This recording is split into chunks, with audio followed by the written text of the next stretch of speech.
जी नाज़रीन, हिन वक़्तु असां उन सिम नालो जिथां टूरी मूरी छेड़ो जेके जिथे आहे बानवाह सां गॾु हिते गुज़िर रात खां वठी मुसलसल आला हज़रत पीर साहब पगार जे हुर जमायत जेका आहे उहा मुसलसल न रुगो 11 पुली या अब्दुल्ला टाउन खां जेके बंद वारे बंद जी निगरानी या उन कम में मसरूफ़ आहिनि उन सां गॾोगॾु राति खां जेका तव्हां सूरत हाल सिम नाले जी जेका तव्हां ॾिठी जंहिंजे गंद ऐं कचिरे ते माण्हू मथां जेके आराम सां हलिया पिए त उन मां तव्हां अंदाज़ा लॻायो त उहो पाणी जी निकाल छा कंदो, एॾे वॾे ड्रेन खे पाणी जेको ड्रेन आउट कीअं कंदो।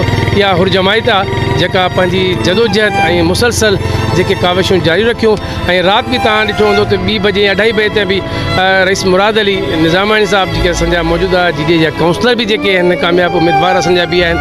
अचो त इन हवाले खां इन खां मौजूदा सूरत हाल जेका आहे हिन वक़्तु सिम नाले जी उन ते थोरो ॻाल्हायूं था, पुछूं था त हुनजो छा चवणु आहे। बिस्मिल्लाह रहमान रहीम।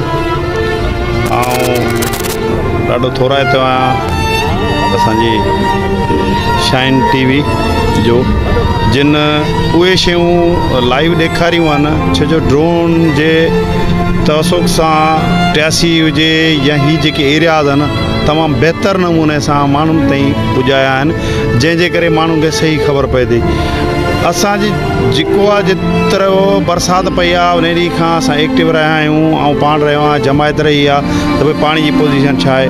मथे कट लॻणु शुरू थिया, असां तॾहिं खां रड़ करणु शुरू कई त बाबा कट न ॾियो, मोरियुनि खां जेको पाणी अचे थो उनखे छॾियो त स्लो स्लो ईंदो वञे, किथे प्रेशर न ठहे त बाबा शहर बि न ॿुॾे चक बि न ॿुॾनि। बहरहाल उन शइ ते कंट्रोल न थियो, इंतिज़ामिया न कयो त उन जो नुक़सानु थियो। अॼु बि असां चवंदा असांखे ॾाढो ॾुख आहे, कुझु चक ॿुॾी आहिनि। शहर लाइ बि असां कोशिशि कई त भई शहर बचे त इनशाला कोशिशि कयूं। उन कोशिशि पीर साहिब जी दुआउनि, पीर साहिब जी जमायत जी महिनत रंग लाथो। अॼु असां उन पोज़ीशन में पुॼी विया आहियूं त हींअर असांजे कंट्रोल में आहे त इनशाला हाणे पाणी खे कंट्रोल में अची वियो आहे। ऐं जॾहिं शहर में उते पाणी रोकिजी वियो त पोइ अॻिते सिम नाले जी पोज़ीशन सभु तमामु ख़राबु हुई। असां 4 ॾींहं खां जीअं हुते थोरो बि माना बंदि थियूं, कंट्रोल थोरो थियो पए ऐं पाण हिते आयसि, पोइ इंतिज़ामिया खे डायरेक्टर सां ॻाल्हायो, इरिगेशन वारनि बि तावन कयो, DC कल्ह बि आयो। असां कोशिशि करे सर्वे करे वरी कल्ह माण्हू आंदा, राति असां 8:30 बजे खां शुरूआति कई, जेको राति 3 बजे हितां क्लियर करे असां निकितासीं ऐं 3 बजे हिकिड़ी मोरी असां क्लियर कई। सुबुह खां अॼु शुरू थिया आहियूं, जमायत ही मशीन हले पई, तव्हां ॾिठो हूंदो त ॿी मोरी क्रॉस कई अथऊं।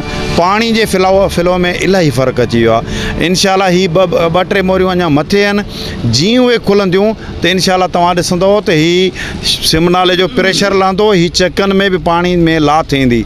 ऐं ख़ुदारास मुंहिंजो चवणु आहे इंतिज़ामिया खे त भई ही जे घाटियूं थियल हुजनि हा त अॼु इहे ॾींहं असांखे ॾिसणा कोन पवनि हा।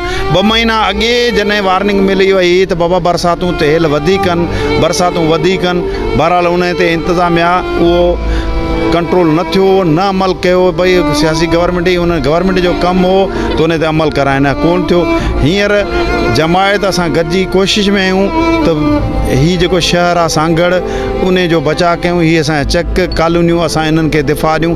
हींअर पोज़ीशन आहे त सिम नाले में असां इनशाला हिन पाणी जो फ्लो जेको वधायूं पिया, इनशाला इन फ्लो खां पोइ असांजो प्रेशर जेको आहे टुटी वियो आहे। ऐं हाणे इनशाला सुभाणे खां सांगड़ शहरनि खे बि ख़ुशख़बरी मिलंदी त हाणे लाथ असां वटि शुरू आहे, हाणे प्रेशर कोन्हे त हाणे ख़तरो आहे। अलाह बहितर कंदो। तव्हांजी महिरबानी, तव्हां विज़िट कयो, ॾिठो।